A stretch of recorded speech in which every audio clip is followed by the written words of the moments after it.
आज हम डिस्कस करेंगे लिपिड मेटाबॉलिज्म के अंदर एक topic disorders of lipid metabolism. मतलब लिपिड मेटाबॉलिज्म जो है उससे डिसऑर्डर्स क्या क्या हो सकते हैं। सो फर्स्ट डिसऑर्डर जो हम डिस्कस करेंगे वो है हाइपर कोलेस्ट्रोलेमिया, सेकंड है एथेरोस्क्लेरोसिस, थर्ड है फैटी लिवर एंड फोर्थ है ओबेसिटी। ये डिसऑर्डर्स जो है इन्हें हम आज डिस्कस करेंगे। सबसे पहले हमें पता है कि लिपिड जो है ये बहुत ही इंपॉर्टेंट सोर्स है एनर्जी का हमारी बॉडी के अंदर। अब जो कुछ एब्नॉर्मेलिटीज़ आ जाती है एंजाइम्स के अंदर, इससे क्या होता है कि फैटी सब्सटेंसेस जो है वो एक्यूमुलेट होने लग जाते हैं बॉडी के अंदर, जो कि हार्मफुल है हमारी बॉडी के लिए। इसे लिपिडोसिस कहा जाता है। सबसे पहले हम हाइपर कोलेस्ट्रोलेमिया डिस्कस करेंगे। तो हाइपर कोलेस्ट्रोलेमिया का मतलब होता है कोलेस्ट्रॉल का लेवल जो है ब्लड के अंदर वो नॉर्मल से ज़्यादा हो जाता है। मतलब 200 mg/dl से ज़्यादा जो है कोलेस्ट्रॉल का लेवल हो जाता है ब्लड के अंदर। अब जिन लोगों को हाइपर कोलेस्ट्रोलेमिया होता है उनको हाई रिस्क होता है कोरोनरी आर्टरी डिजीज़ का। अब हाइपर कोलेस्ट्रोलेमिया जो है वो बहुत सारे डिसऑर्डर्स के अंदर देखने को मिलता है, जैसे कि डायबिटीज़ मेलिटस के अंदर एंड हाइपोथायरॉयडिज्म के अंदर। नाउ जो हाइपर कोलेस्ट्रोलेमिया है इसे कंट्रोल किया जा सकता है पॉली अनसैचुरेटेड फैटी एसिड्स को डाइट के अंदर लेकर के। इससे जो है प्लाज्मा का कोलेस्ट्रॉल लेवल जो है वो डिक्रीज़ हो जाएगा। वेजिटेबल्स के अंदर जो फाइबर्स होते हैं वो भी कोलेस्ट्रॉल के एब्जॉर्प्शन को कम करते हैं। कुछ ड्रग्स जो होती हैं जैसे कि स्टैटिन, ये इनहिबिट करती है HMG को एंजाइम ए रिडक्टेज एंजाइम को, एंड इससे भी कोलेस्ट्रॉल का सिंथेसिस जो है वो कम होता है। इस तरीके से जो है कोलेस्ट्रॉल के लेवल को बॉडी के अंदर कम किया जा सकता है। एंड हाइपर कोलेस्ट्रोलेमिया जो है इसे डायग्नोस किया जाता है ब्लड टेस्ट की मदद से। ये है कंप्लीट हाइपर कोलेस्ट्रोलेमिया के बारे में। नेक्स्ट है एथेरोस्क्लेरोसिस। एथेरोस्क्लेरोसिस क्या होता है, इसमें जो आर्टरी होती है वो नैरो हो जाती है प्लैक के फॉर्मेशन की वजह से। अब जो ये प्लैक होता है ये बनता है फैट से, कोलेस्ट्रॉल से, या फिर दूसरे सब्सटेंसेस जो ब्लड के अंदर मिलते हैं उनसे जो है प्लैक का फॉर्मेशन होता है। एथेरोस्क्लेरोसिस जो है ये शुरू होता है एंडोथीलियम के डैमेज से। एंडोथीलियम जो कि आर्टरी की एक लेयर होती है। एथेरोस्क्लेरोसिस जो है ये हाई बीपी की वजह से, स्मोकिंग की वजह से या हाई कोलेस्ट्रॉल की वजह से होता है।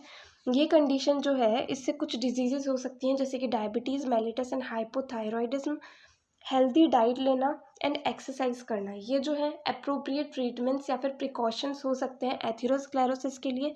कुछ मेडिसिन भी ली जा सकती है एथेरोस्क्लेरोसिस को ठीक करने के लिए, जैसे कि कैल्शियम चैनल ब्लॉकर है, बीटा ब्लॉकर है, एंटीप्लेटलेट एजेंट्स है। इन सबको यूज़ करा जाता है एथेरोस्क्लेरोसिस के रिस्क को कम करने के लिए। नेक्स्ट डिजीज़ है फैटी लिवर। फैटी लिवर क्या होता है, जब एक्सेसिव फैट जो है वो डिपॉजिट हो जाता है लिवर के अंदर, जिसकी वजह से टॉक्सिक मटेरियल्स जो है लिवर के अंदर वो बढ़ जाते हैं, इसे बोलते हैं फैटी लिवर। इस कंडीशन को हिपैटिक स्टीएटोसिस भी कह सकते हैं। इस कंडीशन के अंदर वेट जो होता है लिवर का वो इंक्रीज हो जाता है, 10% ज़्यादा हो जाता है नॉर्मल जो वेट होता है लिवर का उससे, एंड इस वजह से इन्फ्लामेशन भी हो जाती है लिवर के अंदर। कुछ कॉमन सिम्टम्स जो होते हैं फैटी लिवर के वो है poor appetite, weight loss, abdominal pain, fatigue, weakness etcetera. ये सब जो है कॉमन सिम्टम्स होते हैं फैटी लिवर के। मोस्ट कॉमन कॉज जो होता है फैटी लिवर का वो होता है alcoholism and heavy drinking.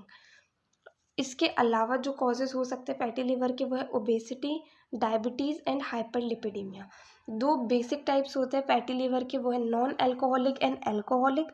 Non alcoholic fatty liver जो होता है ये डेवलप होता है जब फैट जो है वो लिवर के अंदर डिपॉजिट हो जाते हैं बिना ब्रेक डाउन के। एंड अल्कोहलिक फैटी लिवर जो है ये डेवलप होता है हैवी ड्रिंकिंग की वजह से, ज़्यादा अल्कोहल ड्रिंक करने की वजह से जो है अल्कोहलिक फैटी लिवर होता है। ये कंडीशंस जो है इन्हें अवॉइड किया जा सकता है हाई फैट डाइट को अवॉइड करके, फ्राइड फूड्स को अवॉइड करके, कार्बोनेटेड ड्रिंक्स को अवॉइड करके, इन सब चीज़ों को अवॉइड करके जो है ये फैटी लिवर की कंडीशन को अवॉइड किया जा सकता है। ज़्यादा इंटेक जो है ज़्यादा से ज़्यादा इंटेक करना चाहिए न्यूट्रिशनल हेल्दी फूड्स का, एंड डेली एक्सरसाइज करेंगे तो इससे जो है फैटी लिवर जो है फैटी लिवर के होने के चांसेस कम हो जाएंगे। नाउ लिवर सिरोसिस क्या होता है, लिवर की कैपेबिलिटी होती है कि वो रीजनरेट कर सकता है न्यू सेल्स को अगर ओल्ड सेल जो है वो डैमेज हो गए हो तो। बट कभी कभी क्या होता है लिवर जो है वो रीजनरेट नहीं कर पाता, इस कंडीशन को जो है लिवर सिरोसिस कहा जाता है। नाउ नेक्स्ट आता है ओबेसिटी। ओबेसिटी क्या है, ये एक मेडिकल कंडीशन है जिसके अंदर एक्सेस बॉडी फैट जो है वो एक्यूमुलेट हो जाता है बॉडी के अंदर, जिसकी वजह से हेल्थ के ऊपर गलत इफेक्ट पड़ता है। ओबेसिटी जो है एसोसिएटेड होता है इस इलनेस जो है उसका रिस्क बहुत ज़्यादा बढ़ जाता है ओबेसिटी होने की वजह से। डिसएबिलिटी हो सकती है बॉडी के अंदर एंड डेथ भी हो सकती है ओबेसिटी की वजह से। ओबेसिटी जो है इसे डिफाइन किया जा सकता है बॉडी मास इंडेक्स की मदद से, BMI मतलब बॉडी मास इंडेक्स की मदद से।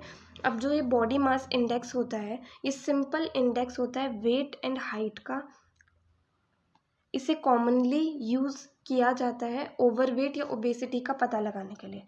बॉडी मास इंडेक्स जो होता है किसी भी इंसान का, वो होता है उसका weight in kilogram divided by square of height in metre square. मतलब बॉडी मास इंडेक्स होता है, सबसे पहले अपना वेट पता करना है, केजी में वेट लिखना है एंड डिवाइड करना है हाइट मीटर के अंदर उसका स्क्वायर करके। सो उससे जो फाइनली आएगा उससे पता चलेगा कि हाँ भाई बॉडी मास इंडेक्स कितना है। बॉडी मास इंडेक्स जो है उसके बेसिस पे हम पता लगा सकते हैं कि इंसान नॉर्मल वेट है, अंडर वेट है या ओवर वेट है या ओबेसिटी में आता है, किस में आता है। सो ये हो गए कंप्लीट डिसऑर्डर्स लिपिड मेटाबॉलिज्म के।